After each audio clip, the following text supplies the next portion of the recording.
June 1941. A few last days with the family. The German army has had a series of quick victories.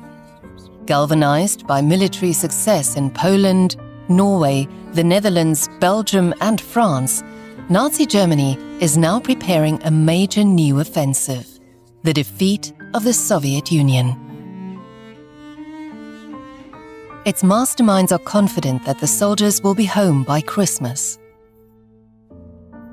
In fact, they are embarking on a war that will be waged with unprecedented violence and which will claim 6 million lives in the space of just a few months.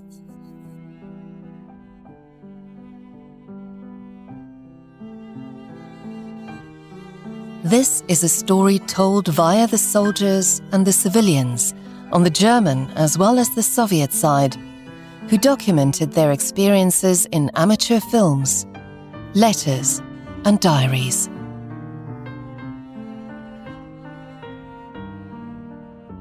Hans Roth, a soldier in an infantry division, notes in his journal,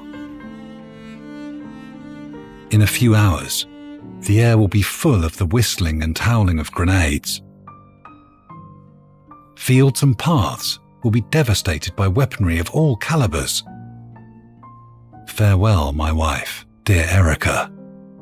Farewell, dear parents. Tomorrow your thoughts will be with me. Do not be afraid. The soldier's luck will be with me."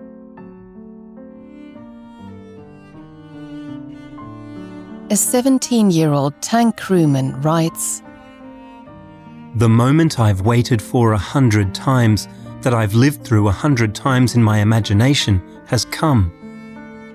Am I afraid? I'm too inexperienced to be afraid. Rather, I sense a great excitement, the same excitement that came over me when I stalked a deer through the forest. Behind us are our comrades. In front of us, somewhere hidden in the trees, in the houses, in the bushes, are the Russians."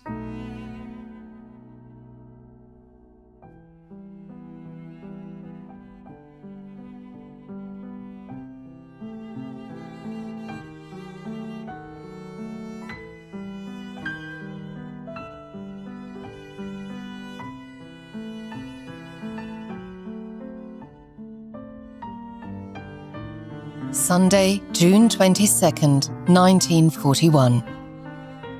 The codename for Nazi Germany's invasion of the Soviet Union is Operation Barbarossa. In the first hours of the attack, the Luftwaffe deploys all its available aircraft to strike airfields near the Soviet border, paving the way for the tanks. A few weeks earlier, Hitler had identified the Soviets as Nazi Germany's arch-enemy, declaring that the communist was never and will never be a comrade. This is a battle of annihilation. If we fail to grasp it as such, in 30 years' time, we will face the communist enemy again. The Nazis break the German-Soviet non-aggression pact, which had been signed less than 2 years earlier. For the Soviets, the attack is completely unexpected. A German infantry division lieutenant writes, "Attack is everything, again and again. Heavy weapons, fire, powder, iron, bombs and grenades. We are throwing everything we have at the Russians. I predict that in 4 to 5 weeks' time, our flag will be hoisted on the Kremlin and the swastika will fly over Moscow." Hitler and General Franz Halder, who heads Operation Barbarossa, see the Soviet Union as a colossus with feet of clay. They only have to kick in the door, they believe, and the whole rotten structure will come crashing down.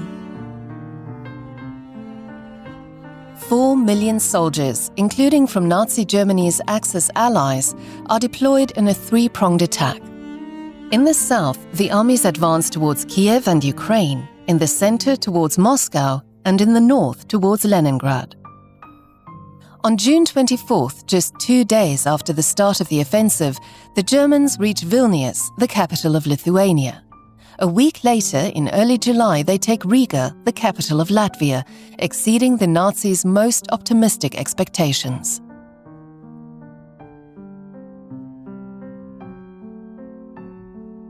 The German troops are greeted with the ringing of church bells.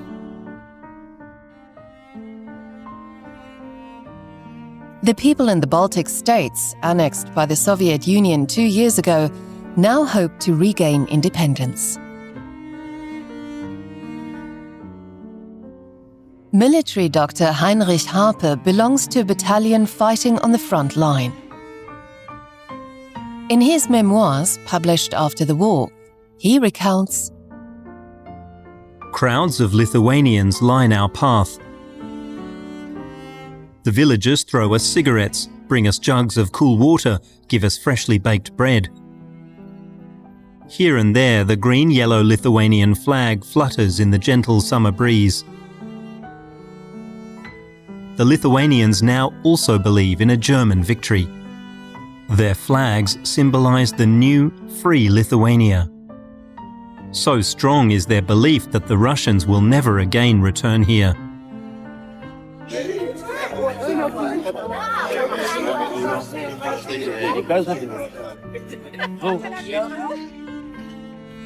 In western Ukraine too, the Germans are met with jubilation.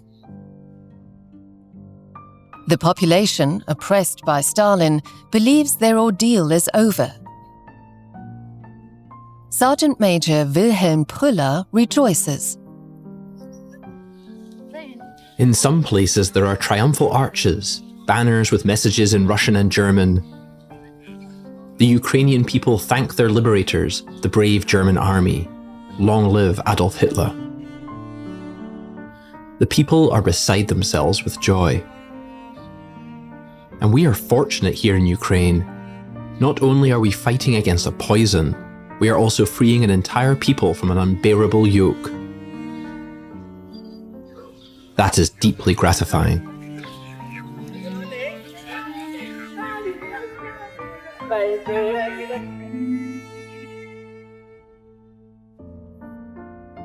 A week earlier in Leningrad, the day the Nazis launched their attack. Although it is unexpected, the news of the offensive does not cause panic. The front seems far away. The people of Leningrad continue to enjoy the summer sunshine. And on the radio, Foreign Minister Vyacheslav Molotov reassures them there is nothing to fear. 17-year-old Nikolai Nikolin, who is still at school, is unaware that these are the last carefree days of his youth. In his memoirs, he recalls, I met the war, if not with indifference, then at least with a certain distance, like most of my fellow citizens.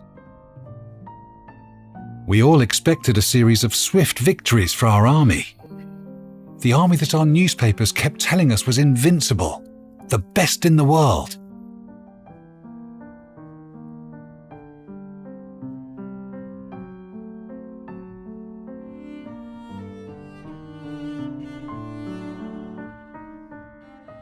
Until the very last moment, Stalin had refused to believe the Nazis would invade. Valuable time was wasted. Now troops and material have to be brought to the front in hastily improvised transport operations. Time is running out. A young soldier who has just been drafted is anxious. I am writing to you from a train carrying us to the front. It's strange and almost frightening. The vast majority of the officers seem like they're returning from vacation. It is all hard to believe. A reporter who visited the front recalls, On the day of the attack, many armoured units were engaged in replacing engines. Many artillery units had not received ammunition, and the Air Force was not supplied with fuel. The Red Army has plenty of tanks and ammunition, but lacks capable personnel to operate the heavy weapons. The military leadership was decimated in the Stalinist purges of 1937. Officers will need to be trained up as fast as possible.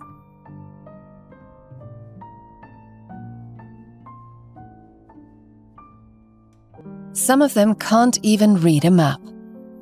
Most of them have held their positions for barely a year and know neither their men nor the leaders of other units. Most of the men chosen for promotion are communists who toe the line. These officers are experts in Marxism-Leninism, but have only a rudimentary knowledge of military tactics.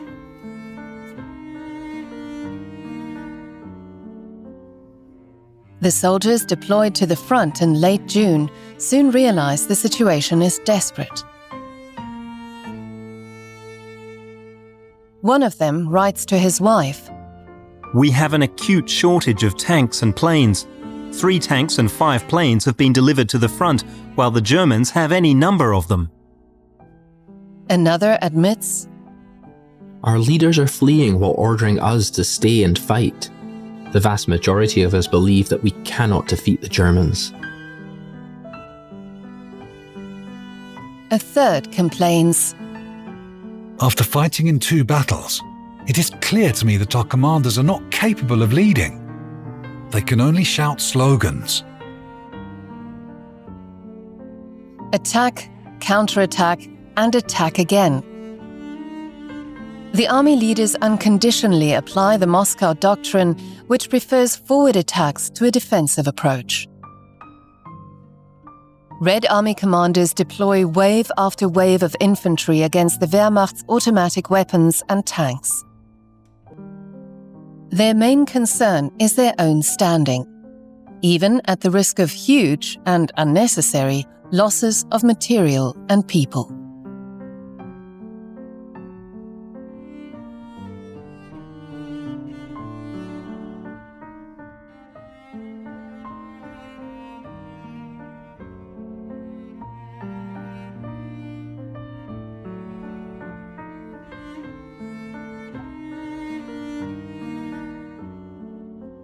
In early July, German Dr. Heinrich Harpe and his battalion have already reached Belarus.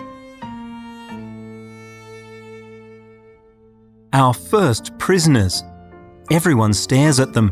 We want to find out as much as we can about the enemy.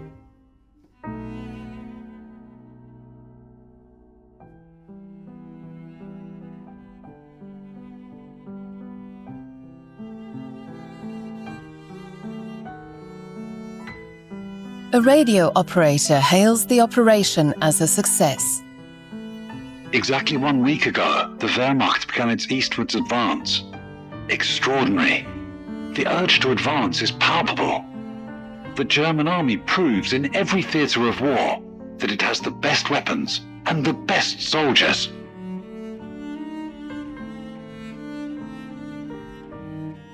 Operation Barbarossa seems unstoppable. Nazi cannons point towards Minsk, the Belarusian capital, just a week after the start of the offensive. 700,000 soldiers are sent into the battle, breaking through Soviet defenses and encircling the Red Army troops, putting them into a pocket. On June 28th, after only 3 days of fierce fighting, Minsk is captured. A major victory for the Wehrmacht.